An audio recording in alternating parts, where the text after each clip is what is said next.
Tonight on The Al Denson Show, join Al and his guest, Dr. Linda Mintle, Star Song Records recording artist, Nicole Norneman, answering your email questions, Dr. Tim Clinton, and Jeff Calhoun and the Al Denson Show Band. Now, here's your host, Al Denson. Woo! Hey! Man! Welcome to the Al Denson Show. We are so grateful, man, just to have the opportunity to be here, and we're glad you guys have tuned in with us. Now, we've got a hard show because we're talking about teen violence, and the question is always, man, why in the world are kids so hyper, and where did all this stuff get started? And in my head, I was thinking back to myself, okay, now look, when did you get like your first gun, you know, little pellet gun, BB gun? When did I get my first knife? And I came up with a knife story, Jeff. I remember my knife thing. I got this Cub Scout knife. Now, I owned a Cub Scout knife for about 4 hours. But I had a Cub Scout knife. It was my first experience with a knife. You know, my parents gave it to me because I was doing pretty good in school. They didn't care what my grades were, just as long as my conduct was all right, you know. And so I came home, my parents gave me this knife, and I was looking at it going, yes, yes. And my dad, me and my little brother, were partners in crime. Whatever we did it together. And we shared a room and everything else. So I got this knife, and I was showing my little brother all these blades and everything. Look at all the stuff it does, you know. And we went into the bathroom, shut the door, and we were just kind of looking at it, trying to cut toilet paper. And it was, you know, having fun, just trying to figure out what to do, right? And my dad had always gotten on to us because we'd try to get his razor and shave because we wanted to be adults and shave, you know. And I was looking at this knife going, we could shave, you know, because he came in there one day and he told us when he caught us shaving, you know, he said, son, you'll get cut like this, but it was too hard for us to get razors, but we love playing with the shaving cream. And he said, son, I can tell if you've used my shaving cream. If you use it, you're grounded. And he held the nozzle. He says, look right here in this nozzle. See that? Now, see, if you've used it, I can look in there and I can tell. And we're going, really? You know? So he said, yeah, so don't touch it. So we're sitting there going, let's shave, man. We just shave with a knife. And I'm looking at my little brother, that's a good idea. You know, because I got this new knife. Here's my weapon, you know? So we get the can out. We're going, uh-oh, he'll see. I said, hey, look, we got this other kind of blade right here. It's got a point on it. Let's poke a hole in the bottom of the can. We can squeeze the can and just put the, you know. And I thought, that's a good idea, Rich. We'll do it, you know. So I get ready to do it, and I told my little brother, I said, hold your hand right there. I'm just going to bang it. He said, I'm not holding that thing. I said, no, just hold it, man. I won't hit you. So he's holding it. And then he stops and says, Al, what if it's too hard to come out? I can't squeeze the can. He said, let's shake it up. I said, it's a good idea. So, man, we shook it up real good. We put that thing on the counter, took that knife, and I'm sitting there going, okay, man, you ready? He said, yeah. 1, 2. Man, I stuck that thing. Let me tell you something. It's like a bomb went off. That thing was so loaded, it started spinning around, and it's shooting stuff everywhere. We jump in the shower, pull the curtain, starts going, you can hear it spinning. It falls down, starts hitting the toilet, going, ta-dang. We're standing there going, man, what in the world's going to happen? And then all of a sudden we hear my dad go, what's going on in there? So, man, we know we're busted, so we figured we'd peek out and see how bad the damage was because we're in the tub with the shirt and clothes. We pull that thing out, man, there is stuff everywhere. And we're going, my gosh, what do we do? And we know what? We knew that the minute we had that knife, we were going to get busted. And sure enough, my dad came in. Remember, I only had that thing that long. My dad took the knife. He said, son, I hope you enjoyed playing with a knife. You'll never see it again. You know, and the wild thing is you go from that kind of stuff all the way to, not many people talked about Paducah. Not many people talked about Littleton. Not many people talked about Jonesboro, Arkansas. All of a sudden, why do we know all those things now? They're all famous for one thing. Because kids took a little knife, kids took a gun, they said, I'm going to take my rage out on something else. We went into public schools and we asked students, why do you think kids have become so violent?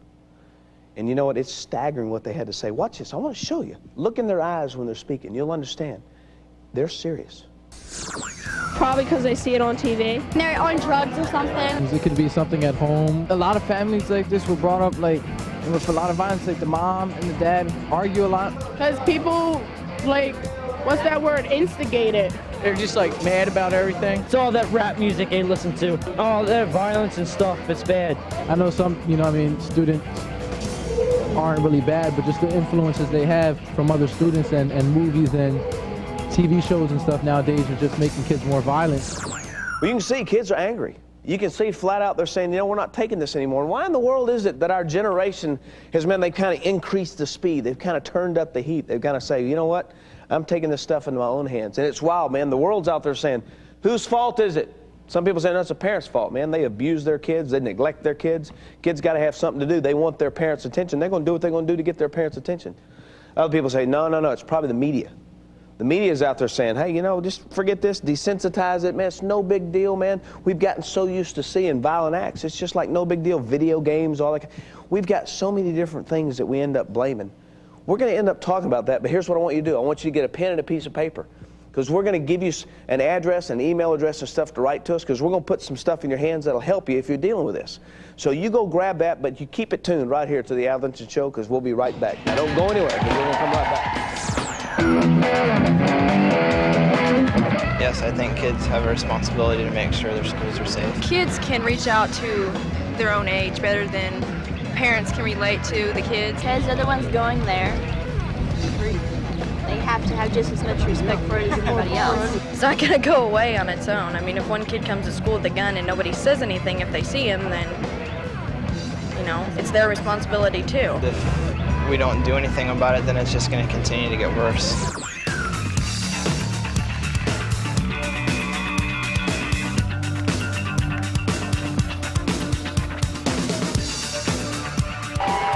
We are back in the flow again, and this is always my favorite part. Man, I just get pumped over this part right here, because, you know, we get a chance to interact and answer these emails and letters that people are sending. I want to say this real quick. On behalf of the Al Denson Show, thank you so much for your constant support. I mean, some of you guys are sending in prayer letters and stuff like that, telling us you're praying for us and you appreciate what we're doing. At the same time, you know what? I realize there are a ton of people hurting out there. Listen, no matter what's going on, if you want to communicate to us, we do this every week. Listen, it's aldenson@AOL.com. You got a computer, just punch that in, send us some email. Otherwise, snail mail, man. We'll take regular mail from you. It's simple. It's the Al Denson Show, Box 220, Grapevine, Texas, 76099. You see the address down on the screen. You know, you see this friend sitting by me. This is Dr. T. I call him Dr. T. It's Tim Clinton. He's the president of the American Association for Christian Counselors. And Dr. T, I got a heavy one here. I mean, this is flat out heavy. We've got a kid that's writing, and, you know, I experience this a lot, but I don't see this much pain. I want to read this to you. Okay. Al, God has taken my dad from me. My dad had a heart attack, and I want you to know something. I now hate God. Hey, Al, my dad was my best friend. Answer this question, Al. If your God is such a cool God, why in the world did he do this to me? What do you say? I mean, even in counseling, whenever you're down one-on-one with somebody, Al, there are times when there's nothing to say. It's really tough to make sense out of stuff that just doesn't make sense. You know, here you are, grown up in a home, you just want to be with your dad. You know, God's big enough; He can handle anger. He can handle your anger with Him. And I want you to hear something real important, Al. It's not God who has done this. Oh, I understand. Let me give you a little statement that really stuck for me. God didn't take your dad. He gave you your dad. And the truth is, if you can come back and reframe and realize you were with your dad right now, and you were sitting down just like Al and I are right here, and your dad was talking to you, what would he tell you? He'd probably tell you what he always told you, that he loved you, and that you can go on. And you know what? Your dad will live inside of you if you'll let him. What about people who, I mean, this kid sounds like to me, he is saying, I'm at a point where I can't get past this. I flat out can't get over the hump. I can't get past it. What do you tell them? Well, you know, it's normal up front, first of all. I mean, to grieve and feel like you're overwhelmed with it. So you got to understand grieving. Grieving is normal, but if it gets to the point where it's overwhelming, you've got to get beyond where you are. Find your youth pastor. Find a counselor. Talk to mom, in this case. Talk to anybody who will listen, allow you to emote and get through it, Al. You got to, otherwise it's going to make you bitter. I realize some of these emails are hard. This one's from a dad. And the dad said that he is worried that his son is drinking. Now, how can he be for sure? What steps can he be for sure? But I ask you this. We get so many of this email right here. How big a problem is this? You know, in America alone, there are 4 million kids under the age of 18 who are alcoholics. They're not drinkers. You're talking alcoholics. I'm talking about alcoholics. Kids who drink because they need, you know, booze in their life to give them some type of meaning, to give them some type of good feeling. On an average weekend, 30 to 40% of America's teenagers are out using drugs or alcohol. 30 to 40%, Al. Man, that's a big-time problem. 4 out of 10, if you're thinking that. 3 or 4 out of 10. Parents ask all the time, just like on this email, what are the signs? How can I know for sure? Because they don't want to assume or, you know, imply that you're out drinking if you're not. Here are just some quick signs. Listen to these. Maybe changing friends. That's good. Struggling with authority. Could be things like high-risk behavior. I mean, just driving down the road like a wild man, doing all kinds of crazy things. Withdrawing from significant others. Problems in school. Let me throw a couple more in. Mood swings. Ups and downs. Highs and lows. Depression. Maybe change in eating. Not eating as much, etc. anymore. Especially if they're, you know, smoking some dope. Yeah, and I think you also see just a change in their overall countenance, the way they carry themselves, the way, and it's pretty obvious. You can tell. I can tell them when they come up at concerts, you know, when we see them out at these rallies in the schools. You can tell. Mom and dads, again, need to step up. They got to get aware. That's what this email section's about. You know, it's about we're doing our best to answer your questions, to give you some practical help that you can use to fix it. Listen, write us, please. Give us your input. Send it to us. If you don't agree with what we're saying, fine. Send it to us. Let us know. We have no problem talking about it. It's aldenson@aol.com, or you can snail mail us. That's pretty simple. Stick a stamp on that envelope. It's the Al Denson Show, P.O. Box 220, Grapevine, Texas, 76099. Now listen, don't go away. We'll be right back. We're going to finish this thing, so hang in there with us. Hi, I'm Mark Self, Celebration Ministries. Each week, I'd like to share with you just one facet of what Celebration Ministries is doing to reach people for Christ. You know, it is so much more than just this TV show you're watching. We've traveled to hundreds of public schools throughout this year.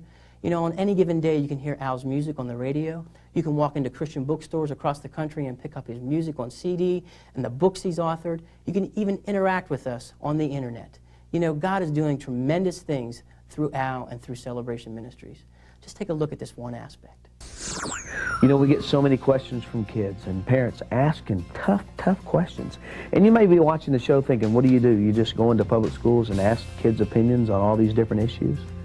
You know, our ministry is a lot deeper than that. My heart was seeing teenagers give their life to Jesus Christ. And I said to myself, if we're going to reach lost kids, where are they at? And I realized, you know what, today, there's not a lot of lost kids going to churches, but there's a ton of lost kids in public schools. So we came up with a program called Who Are You in the Dark? And this program is designed to go into the public school and talk to the students about character. You see this book on the screen entitled Who Are You in the Dark? This is the book we give away free to every single student in every high school we do.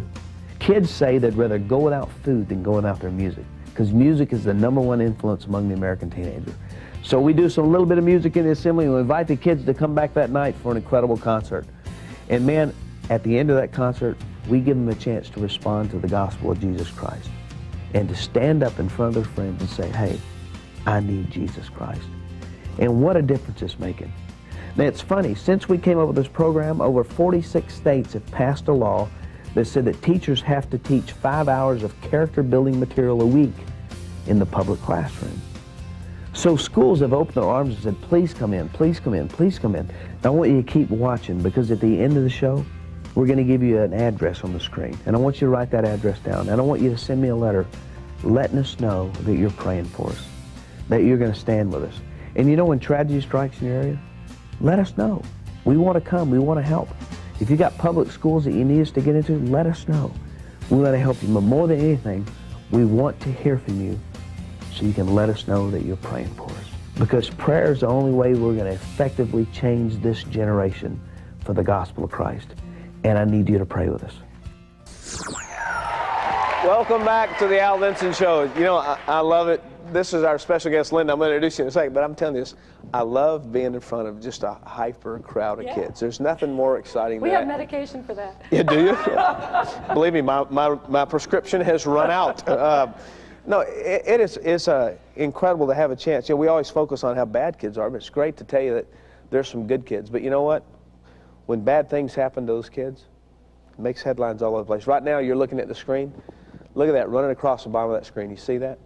Those are lists of schools and lists of cities and schools. And you know, these cities, you barely heard of these kind of cities, but all of a sudden they made national headlines. Look at them, they run across there, you know. Not many people talked about Paducah. Not many people talked about Columbine, those places. And all of a sudden you see them running across. You know why? It's because they made headlines, because kids were killing kids. And we have an incredible guest tonight, and it's awesome to have her here. She wrote this book called Kids Killing Kids. It's interesting. She has her PhD, and she talks to so many different families and kids about anger, about why these kind of things are happening. Welcome to the Al Denson Show, Dr. Linda Mental. So glad to have her on. Thank you. Well, I can say this, in scanning your book, I can tell you automatically, I'm not the man to answer the question, because people are asking me every single place I go. I mean, we travel all over the place talking to kids in public schools, and they say, why are kids killing kids? I'm so glad you titled this book that way, and I'm going to start off by putting you in the hot box. Well, that's why I wrote it. That's why I wrote the book, because people were walking around the very thing you're saying, why does this continue to happen, and is it going to continue to happen? And unfortunately, it probably is. It's a big problem. It's real complicated, but kind of in a nutshell, what's going on is we've got, if you notice, all the shooters, when you were showing those cities, all the shooters were boys. And so we've got a lot of boys. I didn't notice that. Yeah, we've got boys. When girls get depressed and when girls feel rejected, girls tend to go internal. They tend to take things out on their own body. Right. Girls have a high rate of eating disorders and other problems. When boys get depressed, they don't quite know what to do with it. And in the culture that we live in, we've trained boys that when you get depressed, you go hit something, you shoot something, you do something outward and physical and aggressive. So what happens is we have a lot of boys who are very rejected feeling, have a lot of pain, for a lot of reasons, going on in their family, going on at school, going on with their friends. And when they get depressed and they feel rejected, then they tend to act out and do these aggressive, horrible things. But I mean, the other question they have is, do you think it's going to continue? Yeah, I think it is going to continue because we haven't taken care of the problem. We've got the kids who are feeling disconnected, either to themselves, to other kids. We've got families that are really in need of some repair. I think parents, in fact, I was reading in your book, page 62, here's it. Parents, they don't know what their children do. They don't know who they hang out with. They don't know what they're going through. They don't know where they're going. Parents don't know anything about kids anymore, do they? No, and they don't take the time. Part of the problem is because we're not paying attention as parents. Well, sure. We're too busy. We're out making money. We're giving our kids things, and we're equating things with love, and we're not giving them our time, and we're not involved in what they're doing on a day-to-day basis. So how can we stop it? Well, we've got a lot of things we've got to do, and it's a long list. One of the things we haven't talked about is that we've got a very violent culture that we live in. Yeah, big time. And we've got violent movies, we've got violent music, we've got violent video games, which have been associated with all of these killings. That's true. You have this constant violence, and when you watch it, what happens is you get what's called desensitized to it. You look at it, and after a while, it doesn't bother you. And after a while, you kind of think, well, it's no big deal. Well, as a parent, if you're going to help the parents understand what their kids are going through, if you could say one thing to the parent, like if you set them down, and I know there's so much you could say to them, but one thing to say, you don't understand. This is why your kid has become so violent. What would the more standard answer be to that? What would you tell more adults than the norm? I'm trying to shoot a broad bullet here. The number one prevention against any kind of violence with a teenager is having a meaningful relationship with that teenager. So you've got to get in there, you've got to spend time. There's no such thing in my mind of quality time. Quality time just makes you feel better. You think, oh, I gave them a few moments here. Yeah, sure. And the average parent spends about 30 seconds a day with their teenager. Oh, come on. It's not very much. Teenagers have about 3.5 hours to themselves every day. That's when they usually get in trouble. And they don't have a meaningful time with their parents. So even though teenagers always act like, you know, get out of my face, I need my privacy, leave me alone, Stay out. they really need you to sort of be there and to be bouncing off, you know, how they're acting, how they're behaving, because they need someone to give them some kind of a moral and a spiritual base for what they're doing. I tell you what, I appreciate the fact that you had the guts to go out and write this, because you know what, this right here, kids killing kids, that's a hard topic, and I guarantee you can't ever throw that line out and not take some shots. We don't want to think about it. We don't want to think about that. And we don't want to brush on the carpet and say, that's somebody else. That'll never happen to me. Right. That's somebody or else's in our kid. town, right? Yeah, big time. Right. I appreciate the fact that you'd come on. You know what? This is a great book, and the bottom line is, this is real. This is where we live. This is happening. We're going to talk about this, and you have one of the neatest ladies coming up. You're going to flat out love her. She's an incredible gift. Right back here on the Al Denson Show. So do not go away.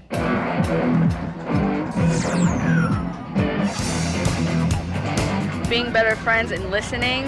I really don't know. The police, I guess. I would just want to be able to trust my friends.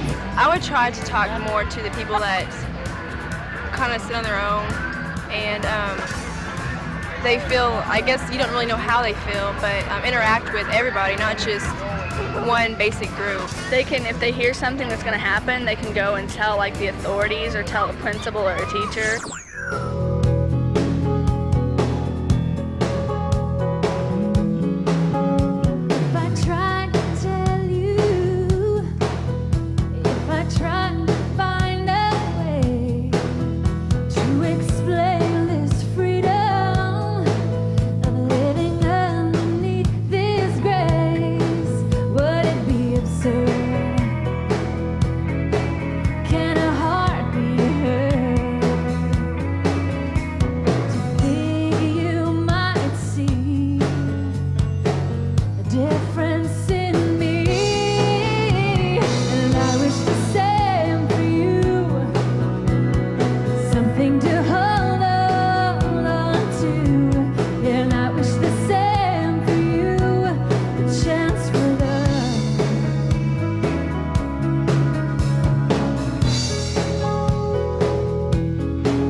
Isn't that great? Oh, golly. I'm telling you, you know, we're so fortunate. I mean, flat out, we are so fortunate to have this kind of talent. Nicole, how long have you been playing piano? I took lessons until probably about the 11th or 12th grade, and then just got a little bit bored with that and decided that's when I wanted to start doing my own thing. God's really gifted you. And I think it's great that you're doing this. And I know there's a lot of kids who are saying, you know, maybe it is worth hanging there and going for it. And I encourage you guys, man, not only to pick up your music, but grab a hold and listen to her heart, because her heart comes through in the music, and that's what makes your music so powerful. Nicole, I sure appreciate you. Thank you so you much. showing up on the album. So, hey, guys, I'm telling you, it's awesome. It's great just to have a talent like this. You got to stay tuned. Now, if you're standing there, I want you to do this. I want you to go get a pen and a piece of paper. I want you to get ready, because we'll give you some address and give you some stuff. But, guys, do me one big favor. Give on Nicole one incredible hand for being here on the Al Denson Show. We're going to take you guys out. I appreciate it. You've got to stand out and be different from everybody else. If you ever see a kid just always hanging around by himself, you know, just love them. I think teens could do better to witness to their friends and like show better examples, because a lot of teens are like turned on and fired up at church, but like most teens aren't like that at school. Just set the example. Don't do it, talk against it, and just present yourself differently than everybody else. Welcome back. Welcome back. You know, it's been maybe an eye-opening show for some of you guys just watching, because you're surprised at how violent kids are, especially when you're watching all those schools and all those cities go across the bottom of that screen. It's almost staggering, you know. And it is true. We definitely have a violent epidemic going on in our country. And it stems back because, man, we've got angry people, you know, and we got hurting people who just want to slash out, you know. And, you know, God's got you watching this show for a reason. And I just want to share something with you. The cause of violence is not found in the guns. I mean, we keep trying to point it out to everybody, the media and blah, blah. Yeah, sure, you know what? All those things play a part of it. But let's boil it all the way down to the core. The cause of the violence is found in the heart. And by the way, the cure for violence is going to be applied to the heart. So you ask me, what is the cure? You know, if you're angry, if you're bitter, if you've got rage, if you're stubborn, if you feel like you've just got violent mood swings and flares, listen to me. The only thing that you can apply to the heart is a relationship with Christ. Because you got to have peace. You know, the Bible says in John 16:3, it says, I have told you these things, so in me you can have peace. And guys, that means you have to strip yourself of everything. All the times you've been hurt in the past, all those things, you got to strip yourself of everything. And you just got to take those broken pieces out and say, God, here, God, I can't do it by myself. I need you. Because remember, John 16:3, it was right. In me, I can give you peace. See this book? It's simple. It's violence on the side. It says America's Anger Epidemic. I want to give this to you as a gift, man, because if you're hurting, I want to invest in you. All you got to do is simply send us an email message telling us you want this. Be sure you tell us you want the violence book. It's aldenson@aol.com, or send us a snail mail way. It's simple. But just put a stamp on that envelope right on there, The Al Denson Show, Box 220, Grapevine, Texas, 76099. We'll send you this book. Listen, you can make it, but you're going to have to take those walls down. You're going to have to eventually run out and say, I'm done. Hold out the broken pieces of your heart and let God do some incredible things in your life. But it'll never happen till you finally surrender and say, God, here it is. Put Christ in your life, man. It's the best thing you'll ever do. Man, God bless you guys. Thank you so much for watching. We'll see you back here again.